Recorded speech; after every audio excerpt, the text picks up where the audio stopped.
လုံးပဲမင်္ဂလာပါဒီနေ့ဒီချိန်ကတော့ Chapter 4ရဲ့ Wildlife Trade အကြောင်းကိုရှင်းပြပေးမှာဖြစ်ပါတယ် Wildlife Trade ကတစ်ပုဒ်လုံးအနေနဲ့ကြည့်မယ်ဆိုလို့ရှိရင်စာများတယ်ဆိုရင်ဒီချိန်ကနေပြီးတော့ပို့ပြီးရှင်းလင်းလွယ်ကူတောင်းလို့သူ့အပိုင်းလေးနဲ့သူရှင်းပြသွားမှာဖြစ်တယ်ဟောပြီးကိုကတည်ထားရမှာကပေါ့နော်ဖောင်တက်တဲ့အခါမှာအခုချက်ခုဖြစ်လည်းမဟုတ်ဘူးပြီးရင်တခန်းနဲ့ကျဲရတာလည်းမဟုတ်ဘူးတပုတ်လေးကျဲရတာလည်းမဟုတ်ဘူးဆိုတော့စာကလည်းများတယ်ရောမသွားအောင်ပြီးရင်ကြာကြီးမမိနေအောင်လို့ဒီချက်ကနေပြီးတော့စကြ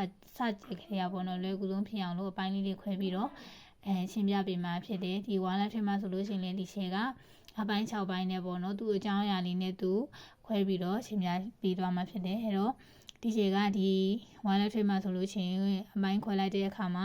6ပိုင်းနဲ့သင်ပေးမယ်ပထမတစ်ပိုင်းအနေနဲ့ကကျတော့ Wildlife Trade ရဲ့ meaning ပေါ့နော်သူရဲ့အဓိပ္ပာယ်ပါမယ်ဒုတိယတစ်ခုကကျတော့ Wildlife smuggling or trafficking နောက်တစ်ခုက pangolin trade threat to biodiversity zoonoticidy နဲ့ Wildlife Trade hotspot ဆိုပြီးတော့ဒီ Wildlife Trade တော့ရန်တလိဆန်ကုန်သွယ်မှုမှာပေါ့နော်သူကို6ခုအနေနဲ့သင်ပေးမှာဖြစ်တယ်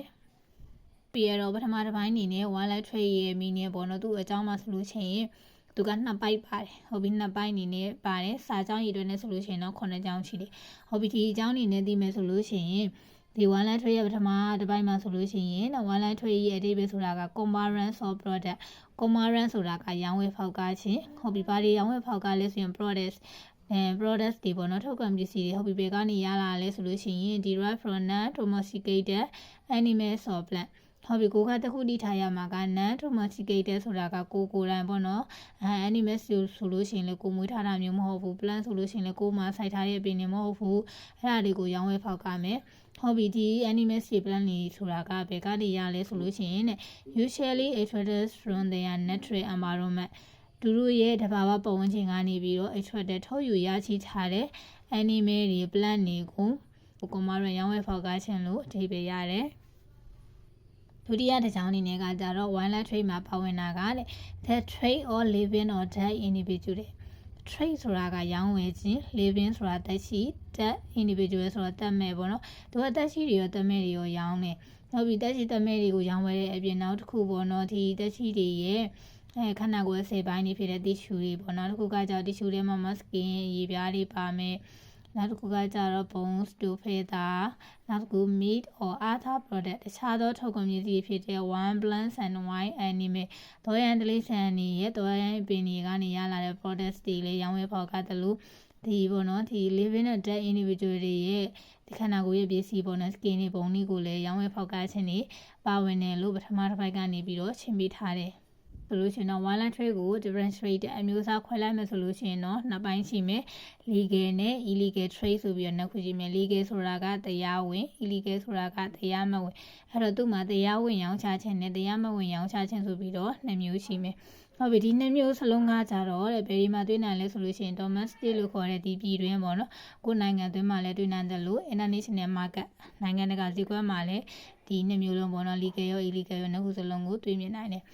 legal နဲ့ illegal နှစ်ခုတည်းကနေပြီးတော့သူက illegal ကိုထည့်ချင်ထားတယ် illegal အကြောင်းပေါ့နော်တက်ရောက်နေအကျိုးက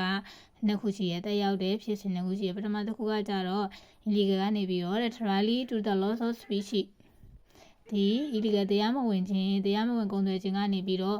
loss of species loss ဆိုတာဆုံးရှုံးတယ် species ဆိုတာမျိုးစိတ်တွေဆုံးရှုံးတယ်နောက်တစ်ခုကကြ habitat destruction သူတို့ရဲ့နေထိုင်ရနေရာတွေပျက်စီးသွားတယ်ကကြတော့ illegal wildlife trade ကြောင့် directly and indirectly impact the local community ထားရိုက်တော်၎င်းထွေဝါရီတော်၎င်း impact တရားမှုရှိရ the local community ဒီသူတို့ရဲ့ data ခံပြည်သူလူထုတွေကိုထားရိုက်တော်၎င်းထွေဝါရီတော်၎င်းတရားမှုရှိသေးတယ်နောက်တစ်ခုကကြတော့တဲ့ recent over exploitation recent ဆိုတော့မကြသေးခင်ကပေါ့နော် over exploitation ဆိုတာကအလွန်အကျွံထုတ်ယူခြင်းခံရတယ်ပေါ့ဟုတ်ပြီဘယ်လိုမျိုးကောင်းနေလဲဆိုလို့ရှိရင်တဲ့ပန်ကိုလင်းတင်းငွေချက်စီရဲ့တိုက်ခါကြားတွေရဲ့ rhino လို့ခေါ်တဲ့ကြံပေါ့နော် rhinoceros elephants နောက်တစ်ခုကဆင်ရဲ့ monkey မြောက်တွေနဲ့အာသာတခြားသောအကောင်တွေတဲ့over exploitation အလွန်အကျွံထုတ်ယူခြင်းခံခဲ့ရပါတယ်တဲ့ဟုတ်ပြီဒီနောက်တစ်ခုကကြတော့ကိုယ့်ရဲ့ပေါ့နော် neighboring country လို့ခေါ်တဲ့အိမ်နီးချင်းနိုင်ငံတွေမှာဒီလိုမျိုး wildlife trade တွေတဲ့ demandဒါကိုလိုအပ်ချက်ပေါ့နော်ဝယ်လိုအားတွေရမ်းများနေတယ်ဆိုလို့ရှိရင်ကိုယ့်ရဲ့နိုင်ငံမှာရှိနေတဲ့ ဝိုင်းလိုက်ပေါ့နော်တော့ရန်တိလိษံနေကိုတဲ့လာရောက်ပြီးတော့ပေါ့နော်ထရတန်နေချင်းချောက်ခံရနိုင်နေလေဖြစ်နိုင်တယ်ဟုတ်ပြီဒါတွေကဘာကြောင့်ဖြစ်ရတာလဲဆိုလို့ရှိရင်ပေါ်ပါတီဆင်းရဲမှုချင်းပြီးရင် less of alternative livelihood less ဆိုတာမရှိတာပေါ့နော် less of alternative livelihood တခြားတော့ပေါ့နော်ဒီအသက်မွေးရကြောင်းနီလန်းနေမရှိခြင်းက aggravate ပို့ပြီးတော့ဆိုရစေတယ် that situation ဒီအခြေအနေကိုပို့ပြီးတော့ဆိုရစေတယ်ဆိုပြီးတော့ဒီဝါလက်ထွေးမှာပါဝင်နေတဲ့ပထမတစ်ပိုင်းဝါလက်ထွေးရဲ့ mini အတိတ်ပဲကိုသူကနှစ်ပိုင်းနေနဲ့သင်ပေးထားတယ်